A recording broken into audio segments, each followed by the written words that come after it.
one of the Nerds with Courage Network gentlemen, Joshua Turbo. He streams every Tuesday and Thursday nights at 9 p.m. playing retro video games. Joshua Turbo, the greatest underscore in gaming universe. It's actually Joshua underscore Turbo, so he doesn't have it on this screen. And he's part of the Nerds with Courage Network along with me, the Dorkfather.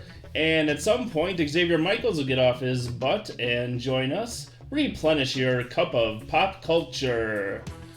And my boss, Ace Hardware. And there's music. There's little music you guys can't hear. We are open. The greenhouse is open. Come on in to the greenhouse. Get Mother's Day is this weekend. Get your mothers a nice little plant. And now we are live. Welcome to the Dorkfather channel. Joining me, I have Chad Knight, in-house, in studio. And I have Al Seeger on the Skype. Welcome. Help, I'm caught in the Backrooms. Oh no! The Backrooms? Man, that reminds me of something that we need to talk about here. It kind of is what has brought us together. Yeah, in this case it has, yeah. Yeah, I mean, it's not miniature gaming. No, not miniature gaming at all. I mean, I suppose you could use miniatures if you wanted to. Like any role-playing game, you could use miniatures.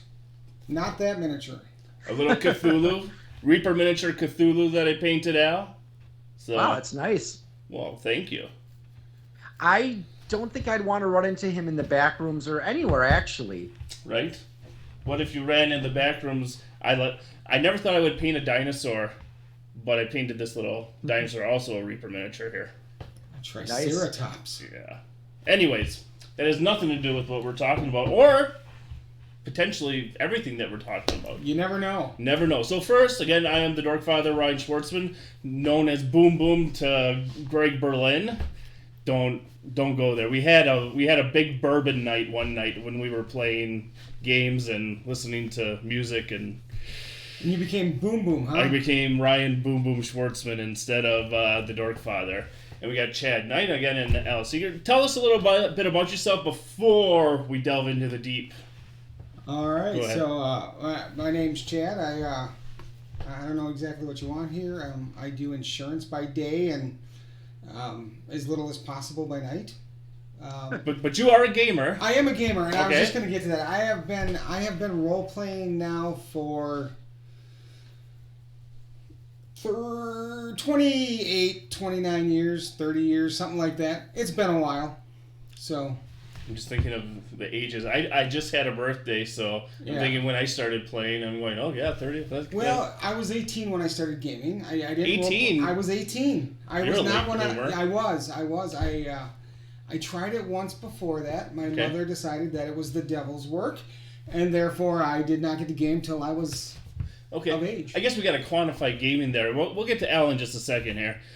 We got to quantify gaming. I mean, you played oddball board games and all that, but you never really delved deep into like RPGs and stuff like that. Right. I had played Monopoly and Trouble and oh God, what's the name of that? Sheephead. Sheephead? Things, I like Sheephead. Stuff like that. A little bit of poker, that kind of stuff. But none of the nerdy stuff? No. Oh.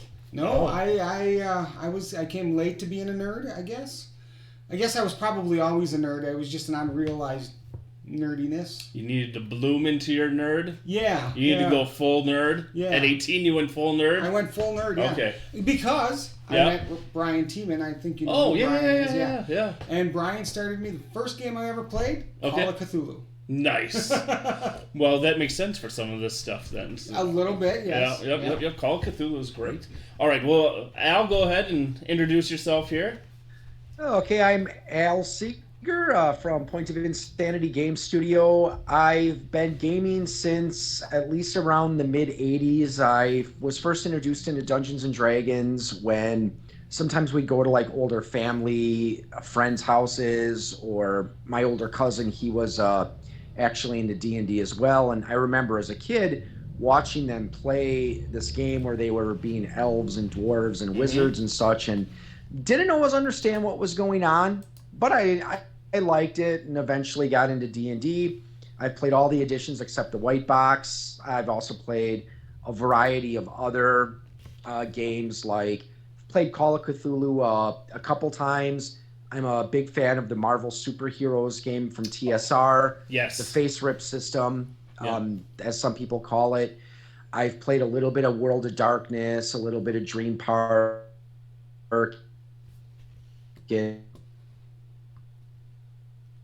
designing role-playing games on my own for over 20 years now. I used to be part of a company called Lasallian Games. That went under in 2004. And then shortly afterwards, I started out on my own, and now I'm working with Chad. So in my free time, I like going for walks. I like playing video games, and I also dabble a little bit with music. Oh, I like music. Everybody likes music. Yeah, I went and bought a Victrola. I'll kind of move my screen here. I went and bought that's a Victrola in the back for vinyl records. So you can play CDs. Oh, nice. All that. So I tried to look for finds. Hold on, I got my big find. Because I like music. Was this Mayer's? Oh, I gotta figure out which way I'm going here. Okay. Symphony Number 5, done by the Chicago Symphony Orchestra. $2. Oh, cool. I found it. Nice. 4 discs. Nice. Both sides. I like German. 50 cents a disc. I know. All right. Can't beat that. No, I like all kinds of different music, so people who delve in all that. So, all right. So you've had some development experience before on gaming stuff. So tonight we want to talk about something that's going to be releasing here in hardcover that's already out in PDF, right? Correct. Yep. It's called Caught in the Backrooms. It's an RPG. Yep. I like to call it horror noir. Horror noir, okay. That's what I call it. I don't know what Al really classifies it as. I guess I would consider it more contemporary horror because, first, for those who are uninitiated and who aren't familiar with the Backrooms, it's what I've got in the photo behind me, my background for Skype here. But the image for the Backrooms first appeared on 4chan in 2018. The thread was Cursed Images, so it shows what appears to be an empty office space with yellow wallpaper, brown carpets, and fluorescent lights. And then it appeared in 2019 in a discussion, I don't remember if it was Reddit or 4chan, but it was a thread about places that felt off, and someone posted the Backrooms picture. And a couple days later, an anonymous user added a phrase, "If you're not careful and you no-clip out of reality in wrong areas, you'll end up in the Backrooms," where it's nothing but the stink of moist carpet, the madness of mono yellow, and the humbuzz of fluorescent lights at maximum volume, and over 600 million square miles to be trapped in. God save you if you hear something wandering around nearby, because it sure as hell has heard you. Oof. So that Nice. pretty much kicked it off. It's interesting because we don't really know what the original intent of that author was. Sure. We don't. When they said 600 million square miles, we don't know if he was meant the entirety of the Backrooms or just even if he intended the Backrooms to have multiple levels. It's entirely possible he envisioned one seemingly endless maze. Okay. And just to give you a little bit of an idea of how big 600 million square miles is, if you took all the land masses on Earth and put them together, it would be approximately 57 million square miles. Okay. So you're talking about, and the Earth itself, I think, is around 200 million square miles. So we're talking a lot of space here. Eventually, the Backrooms image became known as Level 0, and people made up other levels. At first, there were just 2 levels. There's a couple different Backrooms wiki sites out there where people contribute ideas for their own levels. And last I checked, I think there was like 230 or 240 some levels, but there's room for a lot more. And then people have also made up entities and groups and special items you can find in this realm as well. Well, it definitely seems interesting. I was reading through it because Chad sent me the PDF, and I was kind of just going through. And do you want to know my first impressions? My honest to truth first impressions. Do you remember the TV show Sliders? I've heard of it. I've never watched it. I kind of thought you could role play with the Backrooms almost like a Sliders type RPG where you're going into almost different worlds and realms and things like that, because it doesn't always have to be horror. Correct. So, and Sliders wasn't like that. Oh, Sliders was a great TV show. I mean, there are safe levels out there. There are, safe havens. There's like levels that are more dangerous. Yeah. Sure. There's a lot of different types of levels that have already been created, where you've got some that represent interior spaces. There's ones that one level that resembles like an arcade and roller rink from the 1980s, which sounds kind of like my idea of heaven in a way. There are levels that resemble outdoor areas, forests, deserts, and just about everything you can imagine. Sure. No, it seems really interesting on that. I actually was trying to come up with my own level of a horror thing, because I have actually, in my real life, have experienced some supernatural, if you will, some things like that with The Shadow. Have you ever heard of The Shadow? The classic radio thing, No, it's a spirit. Oh, like a shadow person? Like, it's a shadow, but it's like a person. It looks kind of like a person, but it's not a person. Yeah, it's darker than dark. If you're in a dark room, you can see them. Yep. You can see it because it's so dark. I've run into him 3 times. 3 times, really? Yeah. I have possibly... And by the way, Superstar Xavier Michaels, part of the Nerds with Curtains Network, he has joined us. Oh, so hello. He says hi. I used to ghost hunt, actually. Yeah. And there was, we were at a place in Wausau where I live, and I saw a shadow person. Mm-hmm. Yeah, so, I mean, I've only seen one, though, once. Yeah. And that was on that hunt.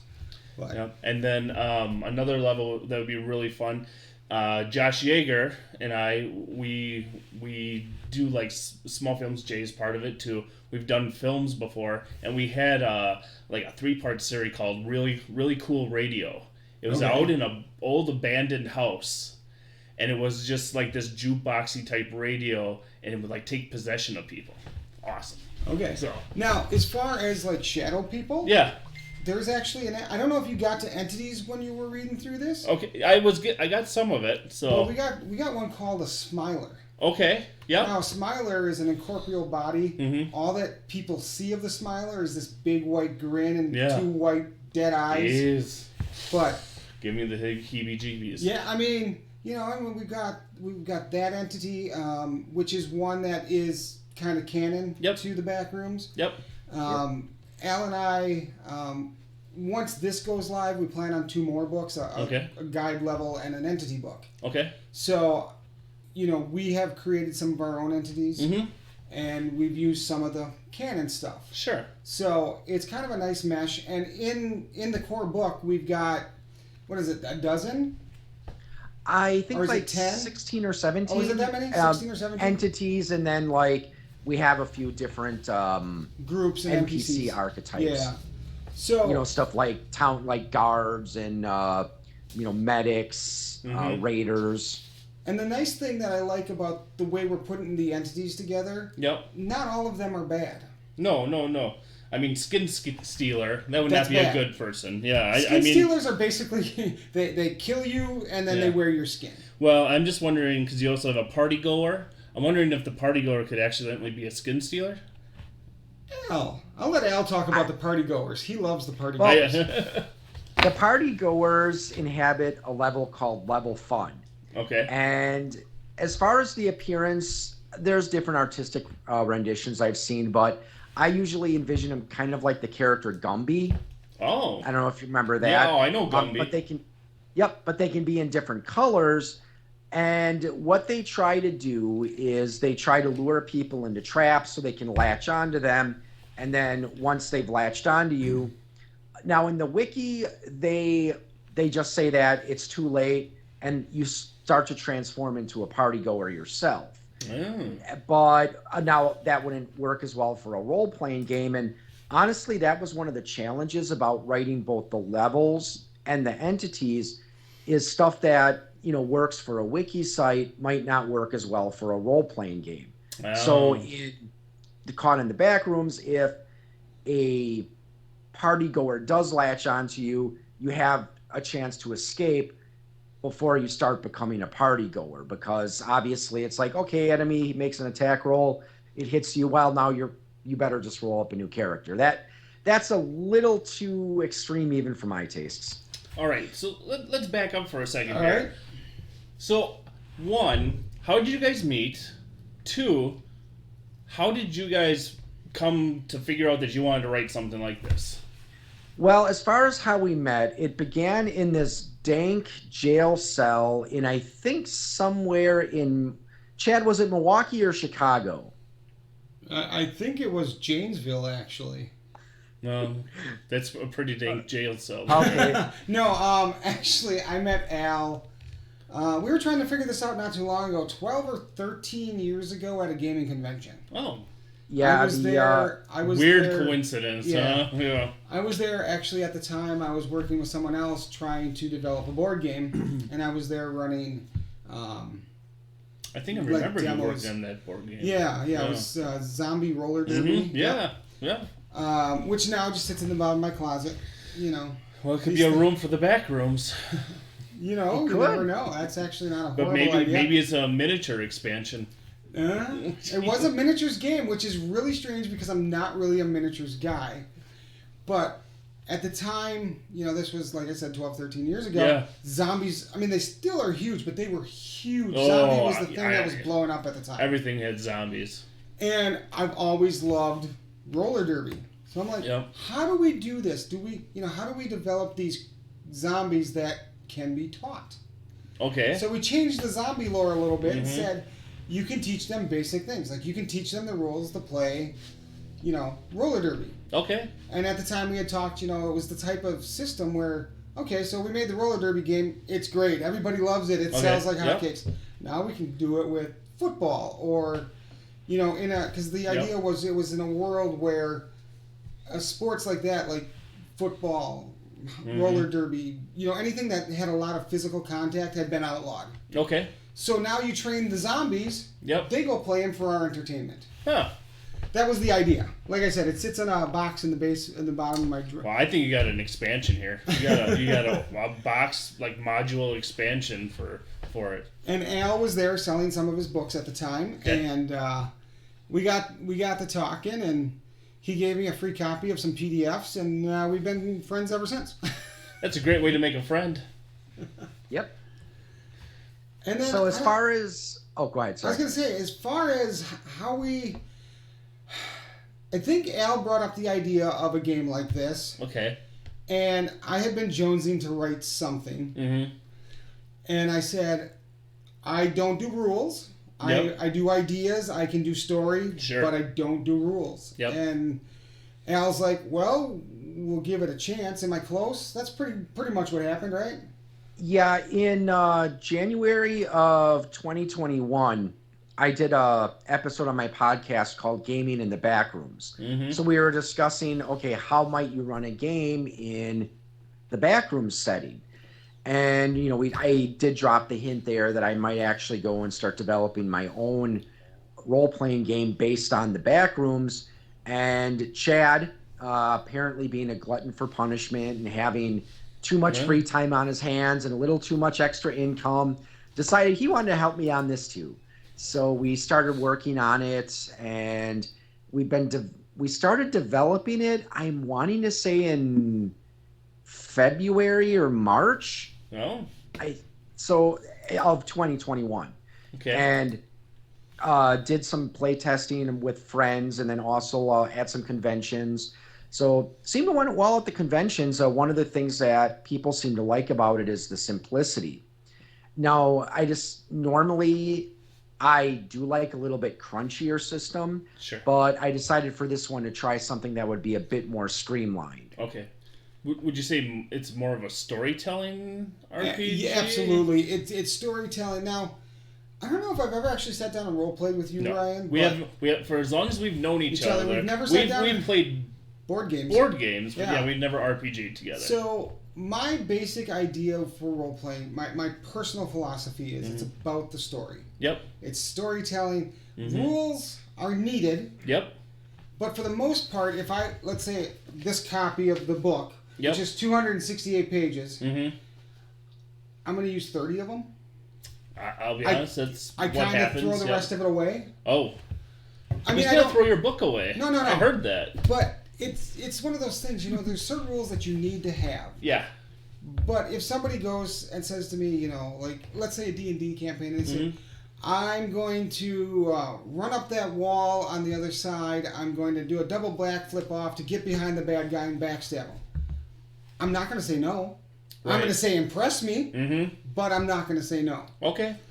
It may not be Complete possible. Fighter's Handbook from 2nd edition always said, whenever a player wants to try something that sounds cool but unlikely, don't say no, determine difficulty. Right. Yeah, Assign them a stiff penalty. That way they can still try their cool maneuver. Sure. But they're going to have a hard time doing it. Sure. And Well, honestly, because if it's cool enough, I might let them succeed anyway. Sure. Definitely depending on probably what room they're in or something, right. too. Yeah, exactly.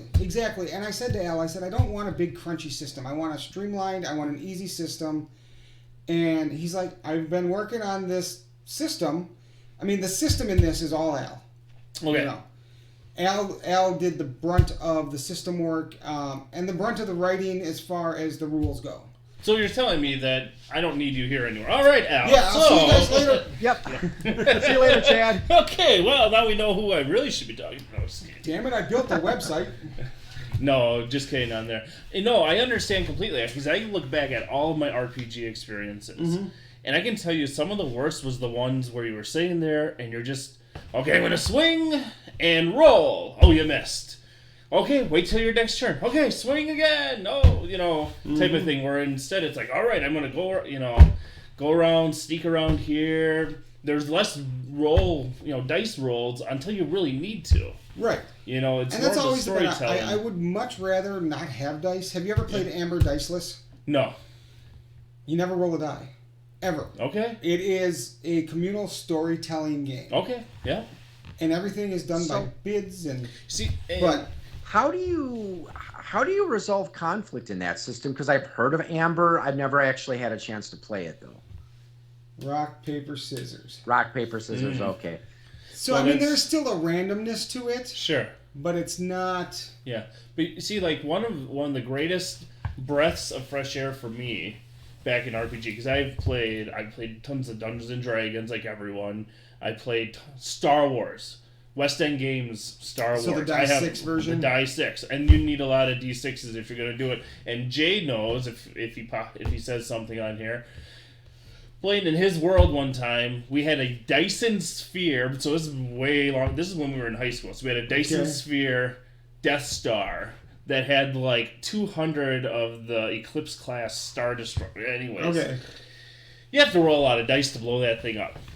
It was a lot of fun.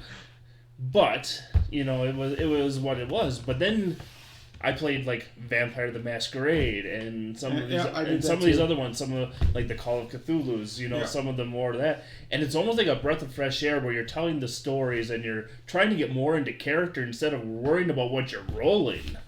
Yeah. That's what I'm feeling with this. And that was the whole idea with it, that the rules, the way I read them, and Al may disagree with me, but the way I read them is the rules really are more important during character creation than they really are to play the game. Sure. That makes sense. Yeah, I mean, I think the rules are important in both situations, both actually creating the character as well as when you're actually playing the game. You have to have some guidelines. You have to have some system of I almost said cosmic conflict resolution. Yeah. Absolutely. Just how do you determine, did I successfully dodge that bullet? Did I successfully hit that enemy? Did I successfully pick this lock? So you definitely always have to have some way to determine how those conflicts play out. And I'm saying all those are possible except dodging a bullet. Except for dodging a bullet, okay. Yeah, you don't dodge a bullet, you get lucky and the person shooting at you misses. Yeah, exactly. Well, that's all right on there. So, all right. So then you came together, got this going, everything like that. Yeah. And there's stuff online that you can learn about the Backrooms? There are, like Al said, there are a couple wiki sites. We use the wiki dot more than the other one. Yeah, the other one is on Fandom, which there's some levels that are actually very similar, but it does diverge in some areas. And my understanding is that the wiki dot is considered the official, as close as official as there can be for a backroom site, because the old one, I guess, was having issues with people and how they would contribute stuff to the site, where the wiki dot one is more moderated, which, is good. I mean, it's one of those things where, since we are talking about a fictional setting, it's kind of tricky sometimes when you've got a community of people working on it, because everyone likes to think their idea is really great, and sometimes you got to think, okay, how do you tell someone that their idea is not good without being too much of a jerk, Well, you just ignore them, and you're like, and then later on you're like, Chad, did you hear it? He compared our RPG to sliders. What an idiot! Well, as long as you don't, whatever you think about any game I ever design, as long as you don't say it's worse than Fatal. Oh. Really, what he's saying, as long as you give him the money, he doesn't care what you think. Okay. No, honestly, seriously though, as long as I never produce a game worse than Fatal. Yeah. Well, and going back to my sliders comment, it just more felt like you're able to go from area to area, and it just you're saying levels. I was just trying to compare it to something that I've seen before. It's actually not too inaccurate of a representation or idea or comparison. The term that they use in the Backrooms wiki is called no clipping, which is a term that comes from video games, where if your character fails to stay within the boundaries of the game, you no clip, and depending on how the game's programmed, sometimes you might just go through a wall and find yourself in an area where you're not supposed to go, or maybe you're not supposed to reach yet. Depending on if you no clip through the ground, you might find yourself falling in an infinite void. So what they usually use is no clipping between levels. So sometimes it's just as simple as finding a wall that's a different color, or a certain type of door. And then once you make contact with it, you go to whatever other level. So other times it can happen completely at random, like you're walking down a hallway, and then the next thing you know, you sink through the floor and you find yourself in an entirely different level. So Al, why don't you take a step back and explain what no clip, or how you get to the Backrooms? Yeah, I was going to get that. I just need to make one comment. Okay. Can you go into a wardrobe into a fantasy world that has talking animals? If you want to build that level and play it with your players, absolutely. Narnia, here I come. But it's never really explained how no clipping works. Okay. It's something that it's complete, at least as far as how you no clip into the Backrooms. It's completely random. You might, step out of the, bed one morning, fail to make contact with the floor, and the next thing you know, you're in the Backrooms in nothing but your pajamas. So that's one of the things that's actually... What's that? I said, or less, depending on what you sleep in. That is true. And that's actually one of the challenges about starting the game, because Caught in the Backrooms, it's actually the game master that determines what type of equipment you start with. And this is where, one of the examples we give is, okay, consider like a police officer who no clips while out on duty.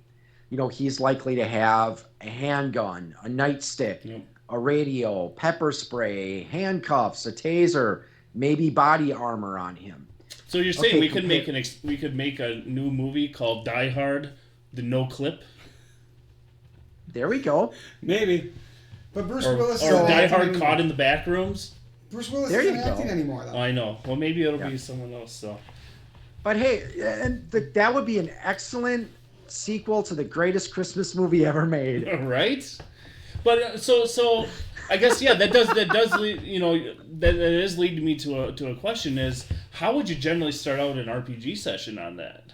You start off with could you just start off any which way? Like, you guys you're all friends and you're watching movies and you're over at a friend's house that you've never been over to and they live in some apartment place and much like D&D, you can start it however you want.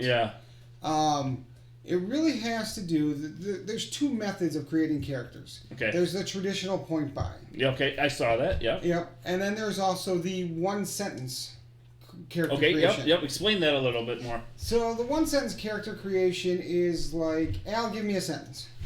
Okay. A cop who doesn't play by the rules. Oh no. Okay, so there's a good chance. As a GM myself, I would be like, okay, I'm gonna be nice. He's gonna end up, in the back rooms. He's gonna have his gun.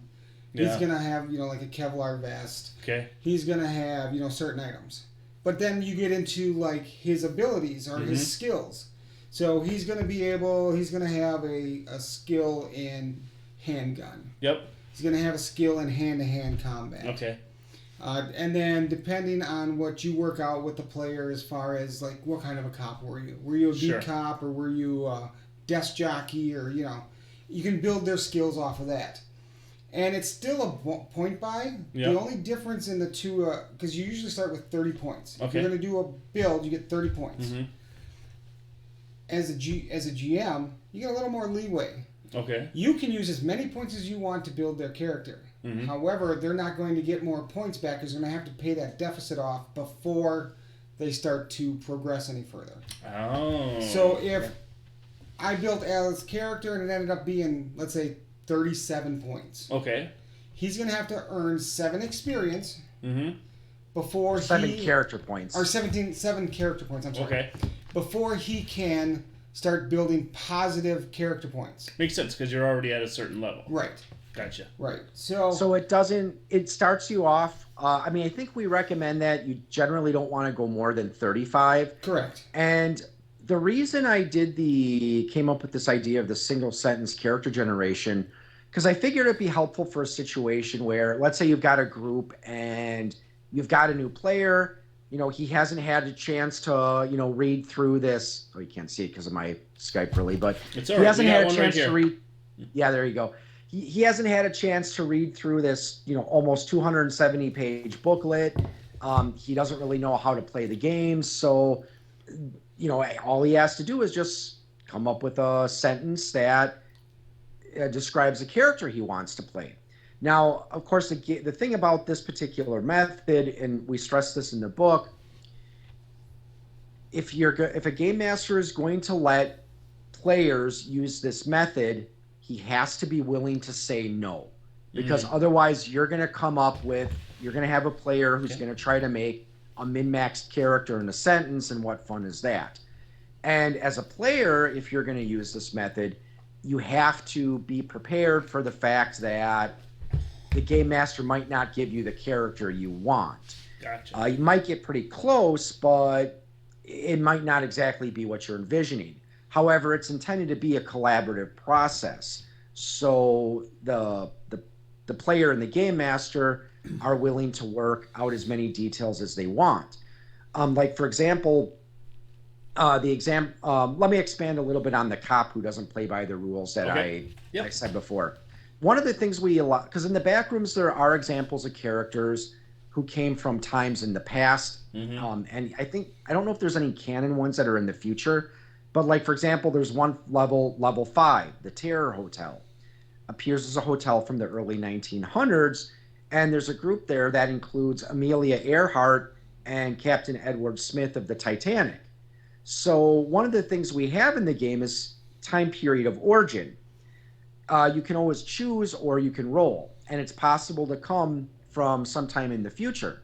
As a matter of fact, we did a test group with Chad, our friend Scott, Chad's daughter, and her boyfriend, and we had a group made up of a police officer from the Victorian age England. Oh, that's a different. A hippie from the 1970s. Okay. A paranormal investigator from the early 2000s, and Chad's daughter's boyfriend was a soldier from the year 22 something. Yeah. Oh. So it made for some interesting situations, but I lost my train of thought there for a sec. I know we were talking, the single sentence character generation. Like if I'd say like my cop who doesn't play by the rules, who's stationed on the first colony on Mars. Okay. So then that's something that we would take into consideration. Like it's entirely possible if we're talking, let's say this colony was established in the year 3000. Well, over 1,000 years from now, about 1,000 years from now, it's entirely possible that handguns might go out of use. They might use energy weapons. So that might mean that, maybe my character does have a good ranged weapon skill, but the game master might decide I'm not as good with older firearms quite yet because someone has to teach me how to use it, how to reload, how to accommodate for recoil, where on the other hand, I'm used to energy weapons, which we do actually have rules for, but they're extremely rare. Yeah. Barbaric black powder guys. Well, you may no clip in with an energy weapon. Sure, but maybe it's... But you only have so many charges. Yep. And to find a cell in the back room is nigh on impossible. So, what that does for the game is it forces that character to do one or two things. Okay. Either blow them all and be like, I'm done with energy weapons. Sure. Or reserve them for times that they really need to use that energy weapon. That's interesting. The same thing with bullets. Bullets are not overly abundant in the back room. Yep. So you may have a handgun, and you may no clip in with, a couple clips worth, but they have to last you. Yeah. But I see this more as a exploration game and finding things anyways. It's like combat would almost seem like if you got into combat, it'd be like every third session or something like that sometimes. I guess it depends on what you're doing and who you're with, though, too. Yeah, it kind of depends on the game master because, one of the things we adopted from the wiki site is when the pages on the levels, they give what's called an entity count. So we have 4 different levels: devoid, low, common, and infested, where, devoid means your chances of encountering an entity there are extremely slim, whereas if you're on an infested level, then you're probably going to have to be ready to fight or flee on a regular basis. But it's really up to the game master. If, as with any role-playing game, some game masters like to force lots of encounters. Others prefer to...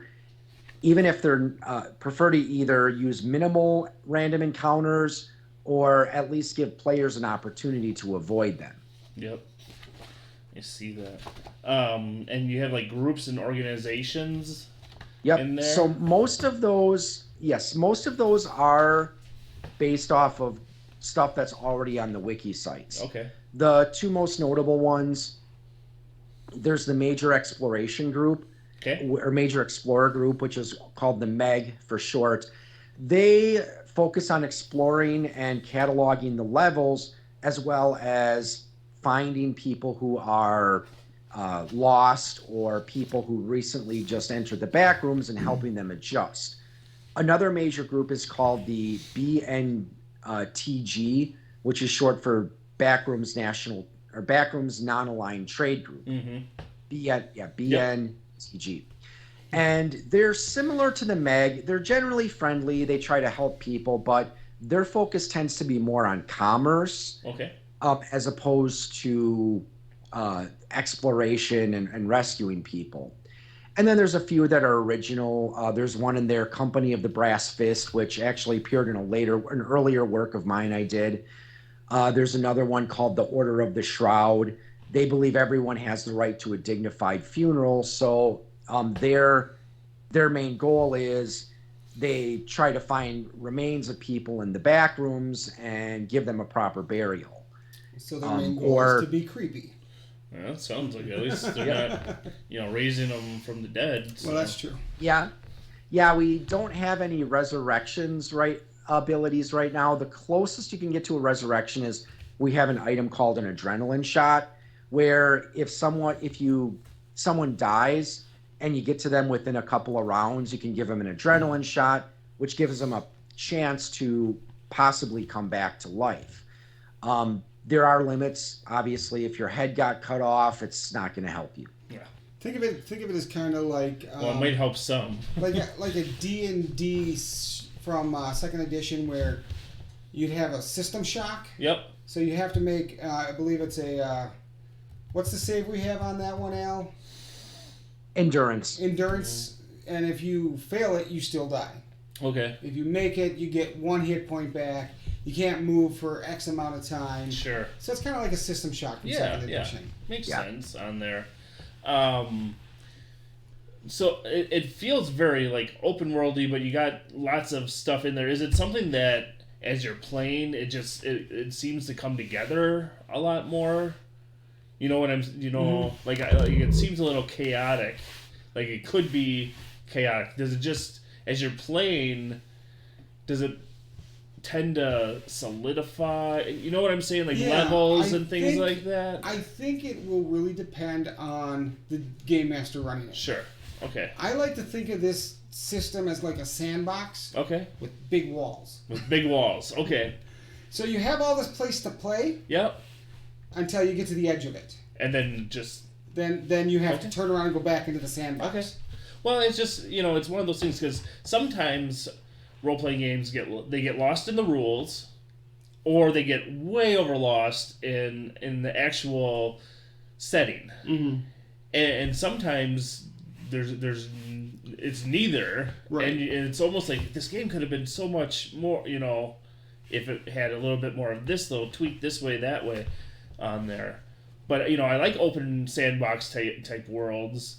Yeah, I think this is definitely one of those things that's definitely going to catch on. And the nice thing is we have rules in there that you want to build a level that doesn't exist? Yeah. Here's the rules. Yep. Build a level. Okay. You want to build an but entity of course, that doesn't exist? Here's the rules. Yeah. Build an entity. Well, we usually like to think of them a bit more as guidelines. Sure. Obviously, if you send your characters to a random level, if you want to make it a level that resembles a comfortable house populated by friendly kittens and puppies that just want to play and just want to cuddle, that's fine. We're not going to stop you. But we do have sections that how to roll, how to generate a level in a few rolls. Sure. Also for interior exploration, we have some charts you can roll. Like, okay, how big is the room? How many exits are there? Is there anything special in there? Is it inhabited by entities? Is there a trap in there? Is there something hidden in the room? Yeah, and I saw that time goes slower, mm-hmm. but you don't really know how slow. Right. Yeah, that's something that's never been established, exactly what the rate of passage is and what the rate of the passage of time is in the Backrooms. And Chad actually made a very interesting point when we were discussing the game way back when we first started. Mm-hmm. He asked, because now as far as whether you can leave the Backrooms or not is very much up for debate. There are, early on, when it was just people making up stuff on like Reddit and other similar forums, there were people that were posting stories about how it's possible to learn how to no-clip at will, which I wouldn't do for a game like this, because if you can enter and leave the Backrooms at will, it loses that fear and anxiety factor mm-hmm. it should have. It's never been fully established, though, whether it is possible to leave the Backrooms or if once you're there, you're stuck. But Chad actually made an interesting point. Let's say you do return back to Earth. Are you going to return to the same place that you left? Right. Or is it possible you might come out at the top of Mount Everest? Mm-hmm. Or at the bottom of the Mariana Trench? Or middle space? The other thing is, let's say you spent X amount of time in the Backrooms. Mm-hmm. that time flows differently than the world outside of it. So, let's say you do come back to that closet that you walked into, clipped out, but now it's 50 years later. Somebody else is living in your house. Yeah. That's a whole other... Or do you return to like an alternate future or an alternate history? So that's another possibility as well. And that's during character generation. Yeah, and during character generation, we allow for that possibility. Yeah. So that's where I got. Yep, and that's where I was almost going with the. If I was going to explain someone to this who knew sliders, that's where I went back to sliders. It's like, you almost, if you're no clipping out, you could be going to another whole alternate type universe, like almost like a quantum leap kind of thing. Yeah, quantum leap. That's a good one too. There's so many other things on there. Oh yeah. Like I've never off of Star Trek Generations. In my estimate, Picard has never left the Nexus. So, anyways. You could be right. Maybe the Nexus is a back room, huh? Maybe. I mean, and that's the crazy thing about the Backrooms is there's already so many levels established. Yep. I wrote a short story where I've established another Backrooms area. Okay. That I'm hoping to talk Al into putting into the levels. Sure. But that's a whole nother story. But it's actually a desert land. Okay. And there's a hotel there that's run by a vampire type entity. Okay. And his little zombie minions. Mm. So, it's just kind of like we can do that. Yeah. Because even though there are so many levels that are established already, there's so much room for another level because 600 million square mile or no, right. 600 million square miles. That's a lot of square miles. Yeah. And depending on what it is, I mean, if it's just a room like we're in right now, there's a lot of rooms. Yeah. Yeah, I know there are some established levels that are fairly small. Like there's one that's the size of an average house. And there's a poor guy that's trapped in there and he can't leave. But he's actually very welcoming of visitors because he doesn't get them very often. Well, and then there's a level, and I can't remember if you wrote this one or if it's canon, the Christmas room. The Home for the Holidays level? Yeah, the Home for the Holidays level. That's an original one I made. Okay, that's Al's, but that's you basically go and you're home for Christmas and so. Well, it's actually looks like a very large, well-kept house, and the way I wrote the level is it's not just Christmas. I mean, a lot of the rooms are decorated for Christmas, but you might find some that are decorated for Bodhi Day or Hanukkah or any holiday that occurs from October through early January. And you might go into a room and there's usually going to be background music playing from an unknown source.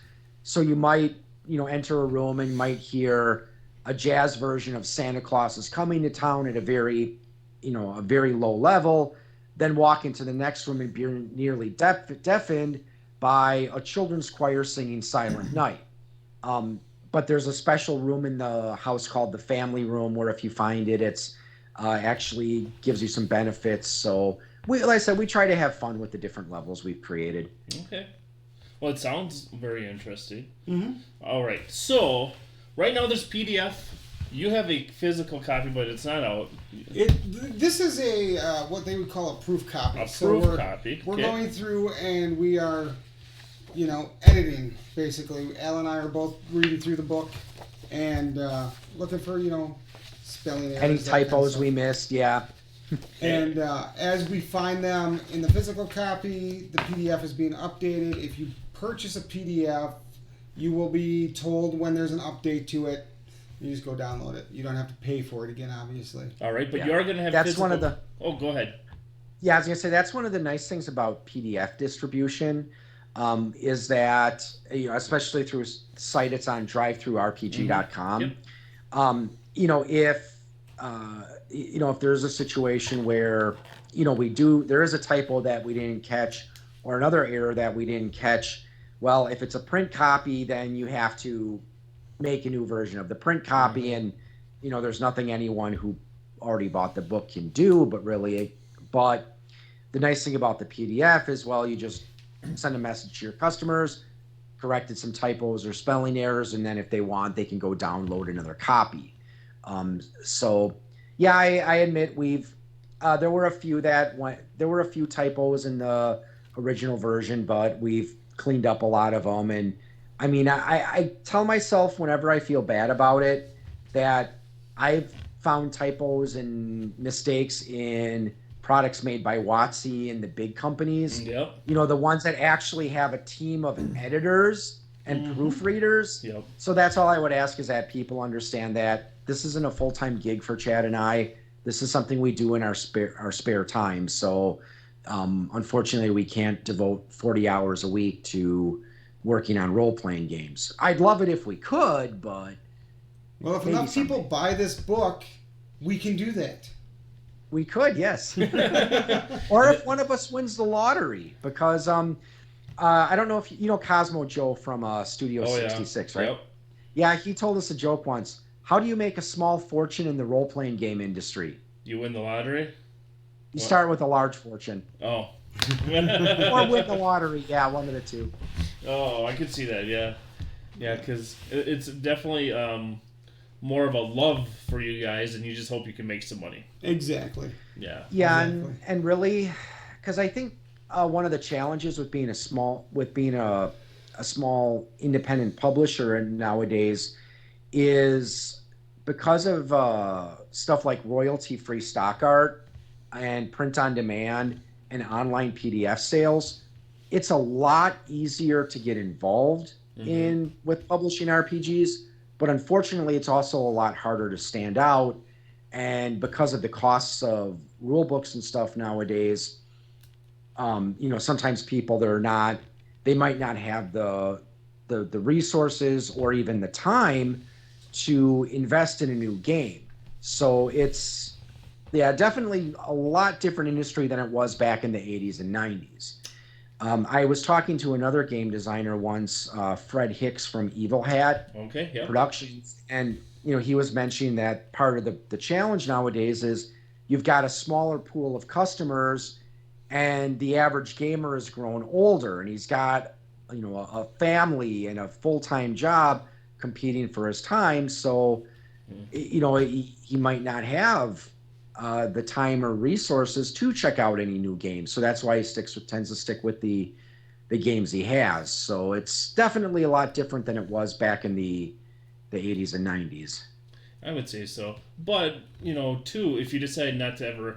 You guys are going to do a physical copy, obviously, on there. Yep. But if you were to stick to Drive-Thru RPG or something like that, there isn't as much cost that goes into development. Because you got to pay up front for your hard copies and everything, and then hope you sell enough to make money.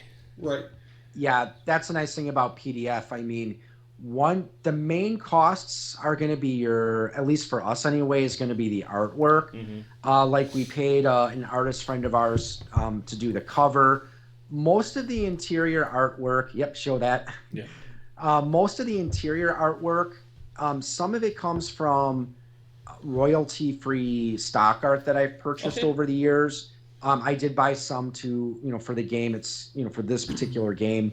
And then also there's a website I contribute to called Pixabay, and you can download royalty. We have some images from there as well. A lot of my bed music for that I use for different things when I'm streaming, because depending on who I'm having on and what we're doing, I have slideshows, or I have different things that go beforehand, and I usually put a bed of music with it.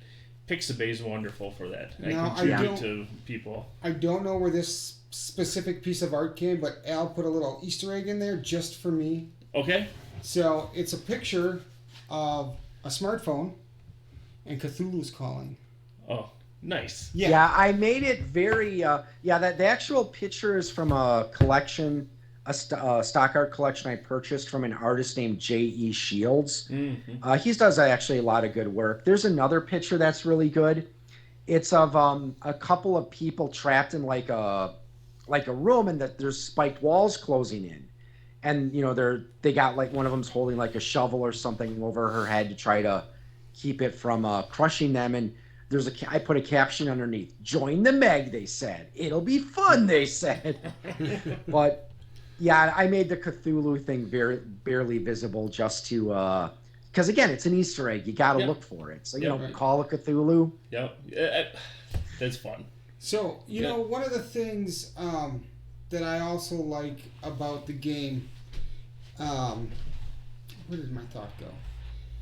And we're doing this live, so you can't even edit out the fact that I forgot what I was going to say. Well, I can edit it afterwards, but I'm not going to. No, I wouldn't either. Because we do it live! We're going to do it live! Devin will do it live! So Bill don't O'Reilly, screw up. My hero. I'm just joking. He's not my hero, but I love that thing. Anyway, I forgot what I was going to say. But oh, okay. I did. Well, if it comes back to you, so you're planning on having hard copies. You're going to have some for Phoenix Con, right? Yep. July 16th, 2022. That's in Appleton. Yep. They're going to have a release con party. Starts on the 14th, I believe, that Thursday, and runs through Sunday. Okay. We're doing a release party on Saturday. Time has not been... we're planning it. We haven't hammered all the details out yet. But. Time has not been set, but that's the plan at this point. So you already have... So just because of now I'm curious... I'm assuming because July's not that far away, you're getting this stuff printed already somewhere, right? We do print on demand through Lulu. Oh, I have tried, and they're actually pretty good. Okay. And one thing that's nice is curious, yeah. Yeah, and one thing that's nice about going through Lulu is they do have a factory in Wisconsin. Okay. So once it ships, it usually gets to us fairly quickly. Okay, well that makes sense. I know Drive-Thru RPG also offers print on demand as well. I've tried using it in the past, but their formatting is a lot pickier. And honestly, I wasn't as happy with the quality. So I just thought Lulu was a bit better choice. It's a little bit, and actually it was, it's interesting because back in 2020, I did a Kickstarter for Strange Things Afoot, another role-playing game I wrote, which is one that is based on creepypastas and urban legends.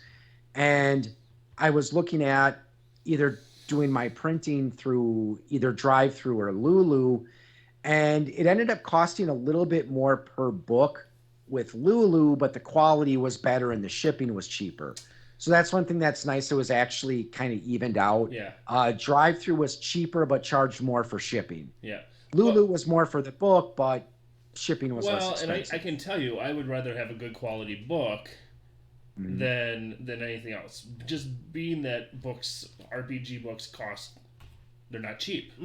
Yeah. To get, I'd rather have a good quality book. There are plenty of RPGs I got where I'm just like, this is a great game, except God, this book is kind of terrible. Well, we're looking at a soft cover, like what I'm holding here, and we are also looking at doing a limited run of hardcover books. Oh. Yeah, because unfortunately with the hardcovers, see, the nice thing about the soft covers is we can get a bunch of those and sell them at a reasonable cost and still make a decent profit. Whereas with the hardcover books, unless you're doing like a large run where they give you a discount, I mean, we're not going to be able to have as much of a profit on that. But also with the hardcovers, I'm going to have to check to see, because I'm not sure if the file that I use for the soft covers is going to work with the hardcover, because sometimes there's different margins. Okay. So like I said, we're going to have to see what happens with the, once we get everything finalized. There will be hardcovers. Because if this is the only game I ever write, you need a hardcover. I want it in hardcover. All right, so we've been going for about an hour. I think we can kind of start wrapping things up on here. All right. What else do you guys want to? Is there anything else you really want to drive home about this? Well, as Chad said before, we are making some other products to support the game. We are working on an entity guide. The tentative title is called The Wild Warriors Guide to Entities. The Wild Warriors are a team within the Meg that focus on hunting down and exterminating hostile entities. So Chad is going to, I mean, of course, both of us are going to contribute, but Chad is taking the lead on that one. Okay. And then and then we have another one called the Track Mappers Guide to Levels. And the Track Mappers are another team within the Meg. And what they do is they explore these levels to determine how safe it's going to be to set up a colony or an outpost there. So that one is we're planning on covering levels 3 through 100, as well as having a few of our own original levels. Okay. I am also making a music album. The title I have right now is called The Backrooms Vibe. Okay. I do have some of the songs up on my YouTube channel, so if you want to check them out, go to Point of Insanity Game Studio on YouTube, and I've got a playlist there called The Backrooms Vibe, music inspired by the Backrooms. I've got 10 songs up there so far. Gonna try to get a few more. It's been an interesting project because the styles are different. Some of the music is more like ambient textures. There's one that's a bit more bluesy. There's a new age track that I did just for Chad. And then my favorite track so far is called Lord of the Redlands. Oh. It's based on a friendly entity named Koran that lives on level 73. So that one tried to have an epic fantasy power metal feel to it. Okay. So that, in my opinion, that's the best one so far. But like I said, go to Point of Insanity Game Studio on YouTube. Check out some of the tracks. I might make some changes to them between now and when the final copy's done.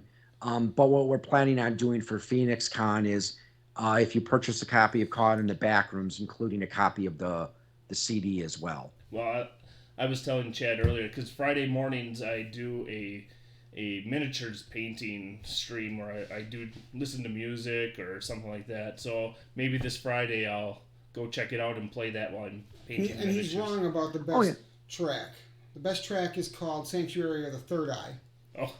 So the Third Eye... That's the New Age one. That's the New Age one. Okay. And the reason I did it is the Third Eye is an entity that I created. Mm-hmm. And they don't have vocal cords. Okay. So everything... Yeah. They're telepaths. Sure, yeah. But they're friendly, so they will help adventurers as long as they don't, hostily attack them. Okay. You know? So I'm like, I want something with them because of the entities that I've created to this point. These are my favorite. They're a helpful entity. They're pretty, as you can see. Yeah. And they do have a third eye, and that's why they're called the Third Eyes. So we do have a question from a listener. It is Superstar Xavier Michaels. Did I miss what this is based on? And what he's referring to is the actual dice system. Is it a D4 or a D20, D10? What kind of dice? D4 to D12. D4 to D12. So if you're getting nothing but D20s, you're not rolling anything. It's not going to work for you. Okay. So Jay, it has different dice that it uses. It's your own system. Yeah. It's a system Al developed, so I'll let him talk about it. Well, it's like I said, we tried to go for simplicity and a streamline effect. It's skill based, so there's different types of skill, and then there's advanced skills. We also allow for custom skills. So let's say you wanted your character to have been a Formula One race car driver. You can select a custom skill for race car driving. You might not be able to use it very often, but you can have it if you really want it. And there's 4 different levels: basic, skilled, expert, and master. Each one has you roll a different die. Okay. D6, D8, D10, D12. We also have something called bonus shifts and penalty shifts. A bonus shift comes into play if you are doing an action that's either extremely easy or done under the most favorable circumstances possible, and you get to roll the next die higher. If you already have a D12, you roll 2D6. But if you're doing something under less than favorable circumstances, you take a penalty shift, so you roll the next die lower. All right. Now, if you only roll a D6, you roll a D4. With the exception of D4 rolls, you have to get a 5 or better to succeed. So let's say you've got a D10 that you use for a specific skill. Again, you roll the die, and you got to get a 5 or better. There are modifiers in the game, but we keep them very light. I mean, 2 would be, for a higher level character, 2 would be somewhat, possible. Something like a 3 would be very rare. So most of the time your modifier is just +1 or +2. So like I said, it's tended to be very simple. Not a lot of, number crunching and calculation. Just roll the die, add the modifiers. Did you get a 5 or better? Yes. You succeeded. Nice. Yep, and that's for skill checks. That's for combat checks. That's across the board. The only one that's different is a die 4. You have to roll a 4 in order to succeed. Okay. So. Interesting. All right, so once again, Caught in the Backrooms. It is out on DriveThruRPG right now. Yes, sir. Coming out, PhoenixCon, July 16th. You will have a physical copy there. You're going to be doing a nice release party. That's in Appleton. Yep. So head over to PhoenixCon if you want. Go check out their website, caughtinthebackrooms.com. I think we had a wonderful time. I want to thank both of you for being here. I want to thank you for asking us to come. I'm glad you showered. Thank you. I did. I appreciate that. 9-mile walk. I showered too, not like it really matters because I can smell the freshness and, through the screen. I can smell it. So before we go, Jay again asks, I'm a huge fan of riffs. By sounds of your game, is there an element like that where you can incorporate aspects of other RPGs into the Backrooms? You probably could without too much trouble, just because the system is fairly simple.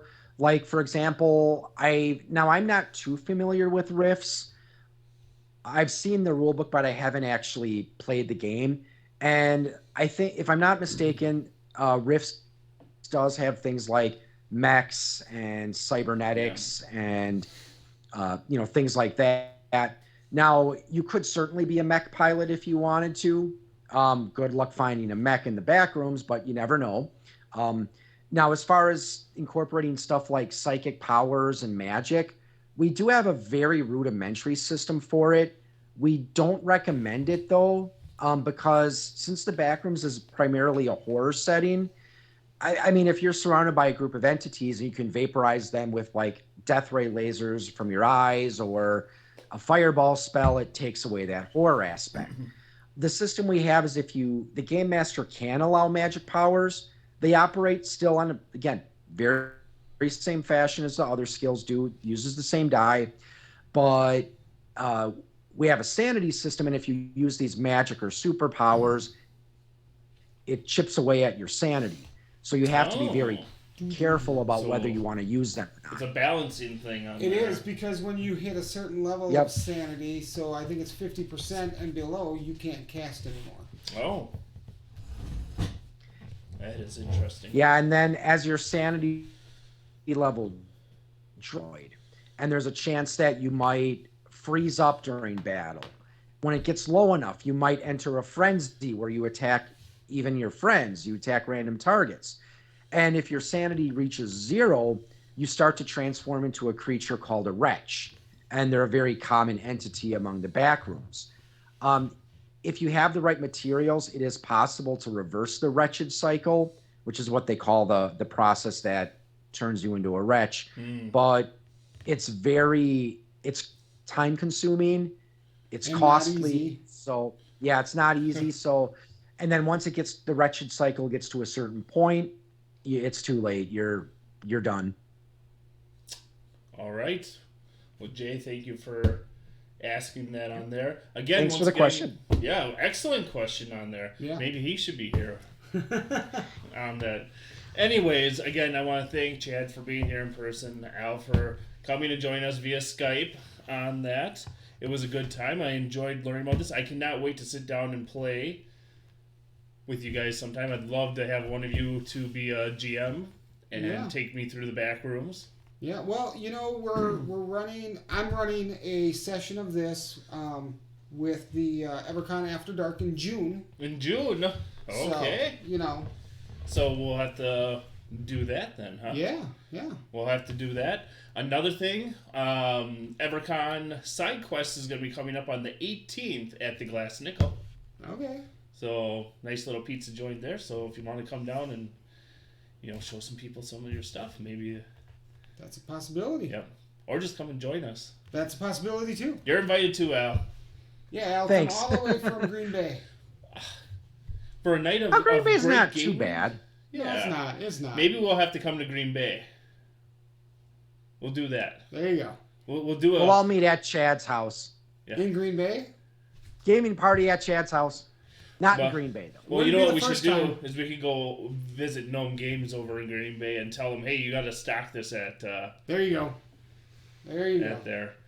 Anyways, thank you both for being here. I want to thank everyone for watching. Jay, thanks for some wonderful questions. Lux2500, whoever that is, thank you for the follow.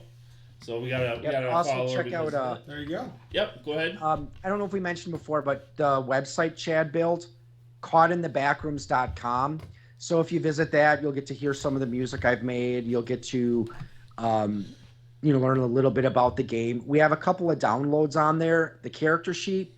We also have the beta rules on there. It's not the full rule set, but it's enough to give you an idea of how the game works. So if you are, if you think it sounds like, maybe a game I might be interested in, but I'm not sure if I want to invest in it, highly recommend take a look at the beta rules, and then that should hopefully give you an idea of what the game's like, and so you can decide if it's something you want to learn more about. And we certainly hope you would. Excellent.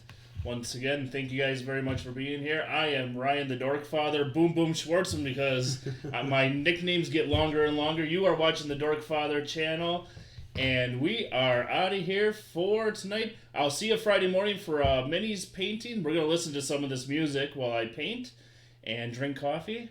Thank you guys once again for being here.